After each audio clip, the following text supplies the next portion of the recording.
Cobra Kai Season 6 Part 2 The Quickening has hit Netflix. Karate chops everywhere, people are raving, some people not so much, as the famous Sekai Taikai tournament takes the world stage to prove who is the best of the best of the best. Spoilers are going to be like a cheap shot to the gut throughout this video, from story, spoiler breakdowns, ending explained, what it potentially means for Part 3, to what the heck was Miyagi up to in the 1950s. So grab a drink and prepare to be crane-kicked into the continuation of Cobra Kai Season 6.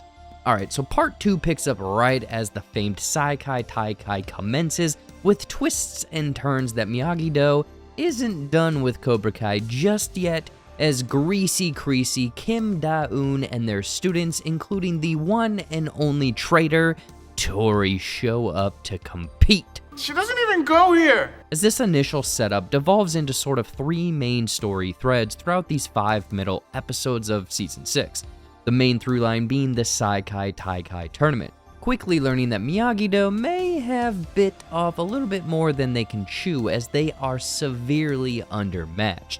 The tournament rules are established, with each team who will compete through various different trials, seeing who will become the final 4 teams, and then the team with the most points will win. Truly very arbitrary rules, but you know what, whatever. Let's see what the different round challenges are. Oh god, this is the Fire Festival of karate tournaments, isn't it? I'm sorry, but this all feels so low budget and creatively shallow. The first round is a Protect the Captain round, which is a nice callback to the Protect the Egg training that Barnes had Miyagi do. However, things switch into an American Gladiators-esque fight on a folding table, which is just so funny because everyone is intensely huddled around this small table like it's a final round of an Eagles Flip Cup Championship tailgate, followed by another ingenious challenge involving a suspended platform and eliminating opponents by yeeting them off. This is Sparta!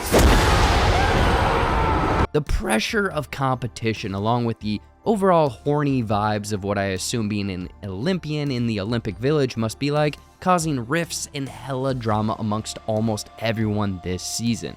Miguel is upset that Robbie made captain, Sam sends the wrong messages or signs to Iron Dragon's Axel, Tori and Robbie are on a pause because of the compounded trauma of Tori's mother passing away and then her switching to Cobra Kai.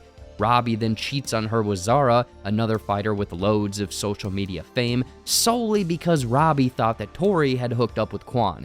It is messy, even going as far as Carmen having a pregnancy problem or complications back in America, causing Johnny and Miguel to have to take a red-eye back to the States, with Kenny Payne coming back into the fold as a fill-in after accepting apologies from Anthony and Lee for the whole Mr. Poopy Butthole thing from Part 1. The whole thing is really a lame excuse to get Kenny back, but you know what? I like Kenny. The drama does not stop there, as Johnny and LaRusso continue to butt heads, treading familiar tired waters, and Chosen having a secretive fling with Cobra Kai's Kim Da-eun after being heartbroken by Kumiko. However, the biggest and most dramatic reveal is that Terry Silver is not only alive and well and free from prison, but is also controlling Louis Tan and his team of the Iron Dragons, having paid off his debts. His final and honestly best shot is getting his sought-after Cobra Kai back. This reveal not only startles Miyagi-Do, but old Greasy Creasy ain't too thrilled with his old partner muddying the waters when he's so close. Oh, another thing of note from Part 1 was all of the new information LaRusso learned about Mr. Miyagi. His potentially troubled past, having been a competitor in the Sekai Taikai tournament, and the blood on his old headband.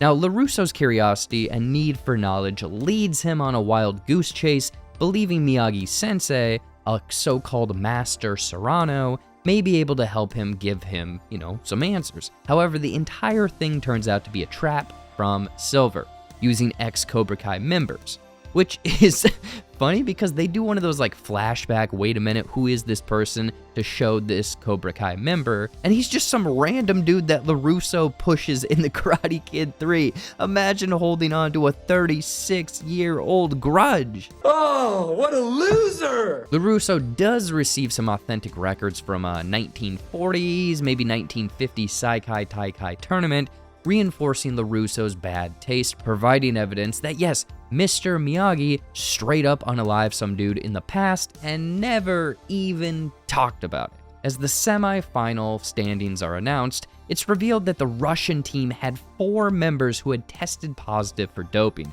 which I find really funny because this is supposed to be like teens, almost like that scene from Dodgeball with Bernice. God damn you, Bernice! Anyway, this allows for one spot to open up, allowing Cobra Kai one last chance at redemption after being eliminated earlier. The semi-final rounds competition is a 3-minute one-on-one match with unlimited scoring. 1 point for a hit, 10 for a takedown, and 20 for a KO! This sees Robbie facing off with Iron Dragon's Axel, quickly devolving into Axel and Miguel having a confrontation over Sam, and then Robbie and Quan getting into fisticuffs over Tori. Now, Mr. Braun, the head of this whole Sekai Taikai, tries to reel things back, but is straight up sucker punched by the Russian coach that he had just disqualified, opening the floodgates for an all-out ballroom blitz. Straight up, everyone was a kung fu fighting. Mind you, all of this is being televised to the world, so brands are no doubt pulling out. Now, the final minutes see Quan picking up Greasy Creasy's Ingyu Jongdu, or Little Knife, and attempting to pull a fast one on Axel. However, this lumbering Frankenstein's monster dodges Quan's final kick. Actually, they just straight up miss each other. This is poor choreography, slow motion. It's a stupid freak accident as Quan misses any connection and instead falls on the blade, theoretically ending his life and ending the Sekai Taikai tournament as the televised feed is cut. Cut the feed! Honestly, this part 2 gave us a whole lot of nothing as it comes to breadcrumbs or hints to where part 3 of this season will go. The tournament is currently on hold because of a literal death, so it'll be interesting how they quickly get over this and finish out the tournament.